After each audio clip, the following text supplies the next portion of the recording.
Yeah. Oh my god, yes.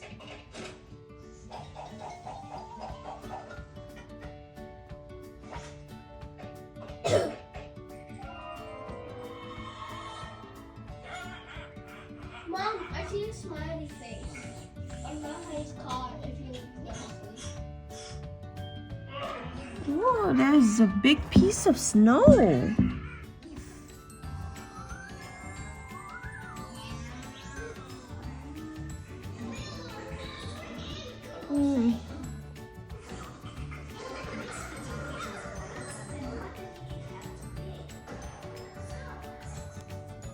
Hôm nay tuyết rơi.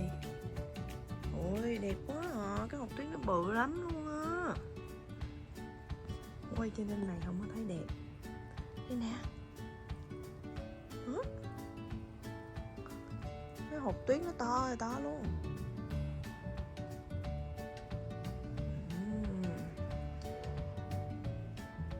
Wow. Hy vọng nó sẽ rơi nhiều cho Jasmine với Leo ra chơi. Nghe đâu là rơi tính tối luôn á. Wow, cái hột tuyết bự lắm luôn á.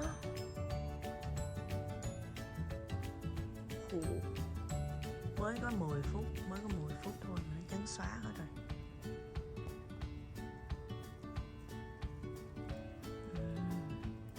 Đẹp ha. Wow. Xe ba màu trắng luôn. Jasmine kêu kìa. Hi. Jasmine lần đầu tiên được thấy tí. Hi Jasmine. Uh-oh.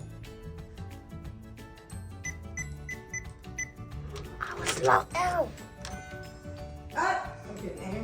Thấy mà. Hi Jasmine. Jasmine có thấy tiếc không? Trời, cái hộp nó bự đã ghê á. Snow đâu không? Where were you at? I was outside. Why? I just wanna see the snow. I don't want to see the snow. Later, Leo, when it's get a little more snow, I okay? just want to touch it. Touch it for 1 second. Okay. Wait, is it cold out there? It is. Just touch it for 1 second. Whoa. Whoa. Leo, you don't want to get yourself. Oh my god, that was cool. Oh my god. You like it? Yeah, I like it. Leo is a winter baby. That's why he loves snow. Look. I know. Cục bự ha. Oh, I got a snowflake. Snowflakes? Okay, let's go inside. Not that cool anymore. Change the We password. gotta wait until it's get a little more. Somebody change the password. It's cold.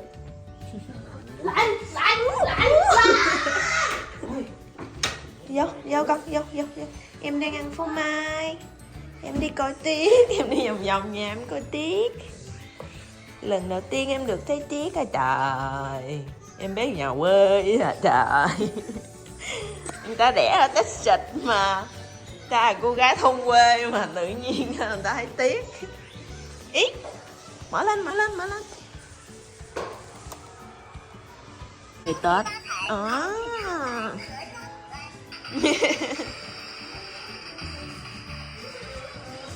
Đẹp chưa? The backyard is white, Leo. Yeah. Light up. No, look at the grass. Cỏ màu trắng chứ rồi. Rồi cái cây bông hồng của ngoại đẹp không?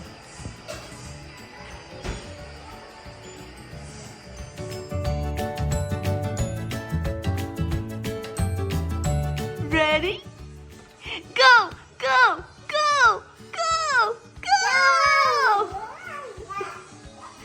Ready? Go!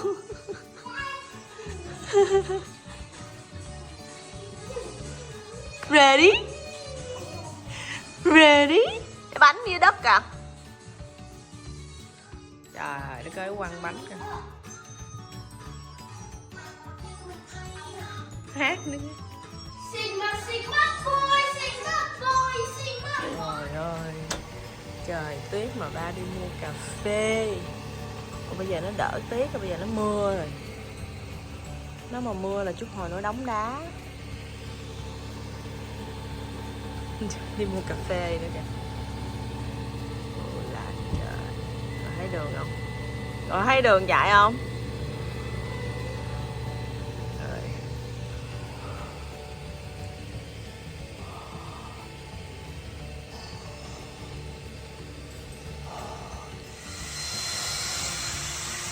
Không chạy mà được hả? Khỏi tí. Chạy tí mà còn đi thèm cà phê. Ơi. Không biết Starbucks có mở cửa không nữa. Bây giờ nó xuống đá rồi, chứ còn nó động đá rồi. Hai mấy con nó có cái view ngắm tuyết đẹp không kìa.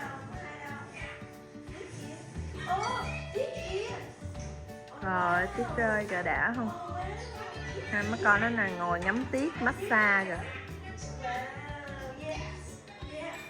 Còn mình thì trời tuyết. Mình có một nồi phá lấu. Một nồi phá lấu. Còn chi bằng, còn chi bằng.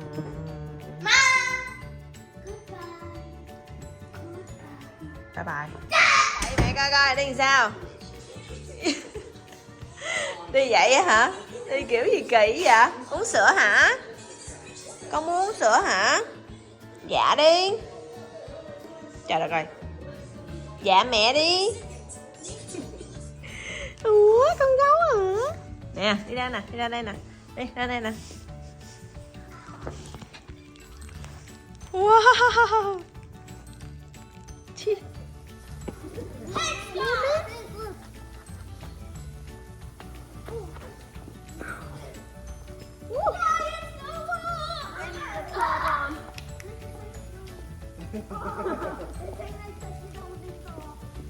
That's mean.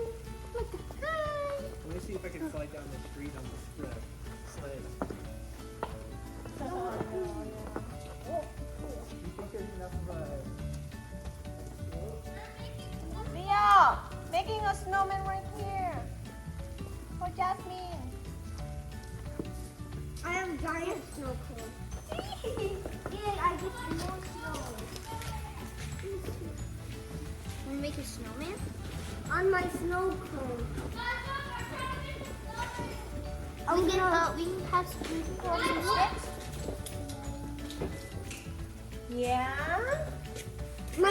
My baby snowman. Look at my baby snowman. Did you fall down? Yeah, it doesn't really go that fast. It's not, I wish I moved the car right here so that we have more snow. Oh my god. Leo, bring it over here. Ah, Oh, man, you broke it. What? Well, you can hear. tomorrow morning should be great. Yeah. Yeah, sit on the sled. You can do some fun over there. Hi. Is that snow? Whoa. I'm gonna Oh, sled. Jasmine, come here. Jasmine, come here. Sled over my. Hey, look, Leo's got the right idea. What? Look at that. You're building the snow? Ooh. Wait, oh, hey Charlie, do you want to slide down? Grab the rope. Grab the rope. And hold on tight. Wait, look, First look. snow Charlie's ever. gonna slide down.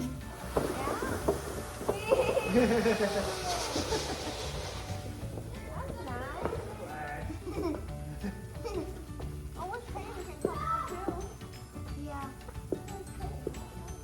Probably sleep. This is my second snow I remember. Trời ơi, Leo, nguyên cục tuyết bự luôn. Wow. Wow. Oh, I thought you were stacking on top. Are you making a snowman? Or what you doing, Leo? This is a head. Look, Leo. Oh, look at my baby. Where you going, baby? Where you going, baby? Yeah? Snow? Mm. Look, Jasmine, look. Wow. Look. Whee.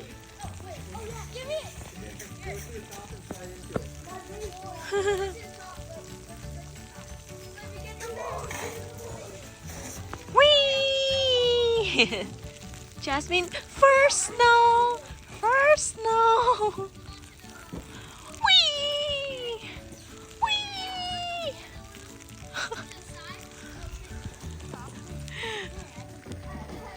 Bây giờ chơi với bạn.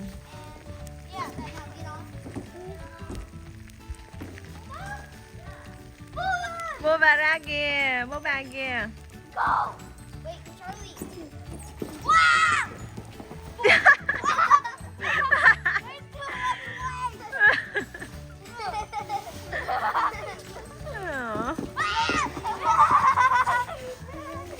Yeah?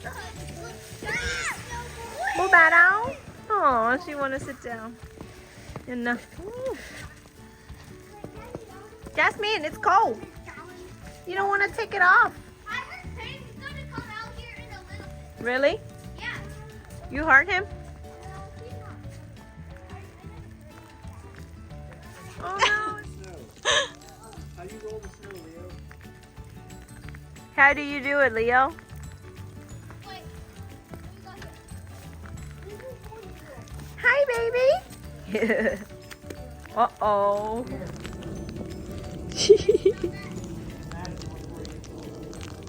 Oh my God. We got a lot of snow. Wow, Charlie.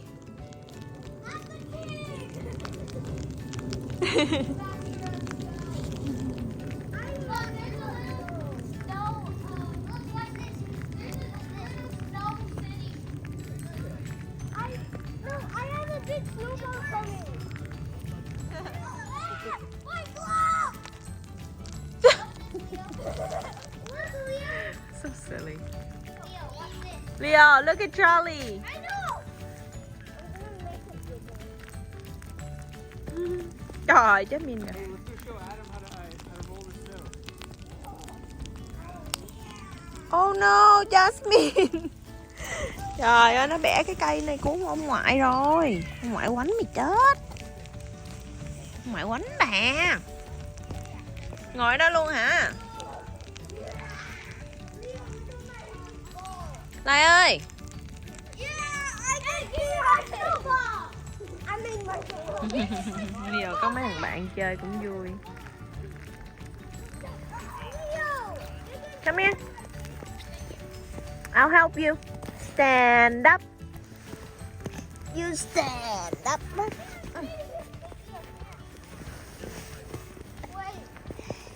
You go to Charlie. Dạ? I broke it. Có lạnh không Leo? Leo ơi, con có lạnh không? Oh, I can do it. They got sand. They got Can I have that? like the virus. I'm gonna roll this. The other one. Oh. Rolling this. I'm rolling this. I'm rolling this. Ngồi xuống, té á.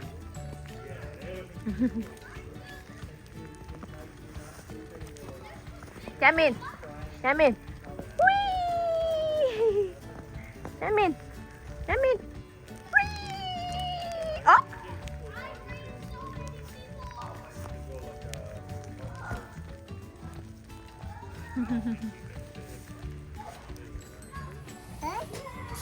Say hi.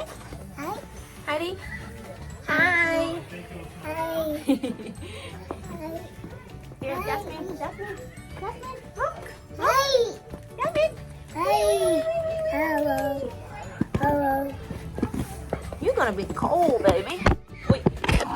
Apatu, patu, apatu, patu, apatu, patu, aha, apatu, patu, apatu, patu, apatu, patu, apatu, patu,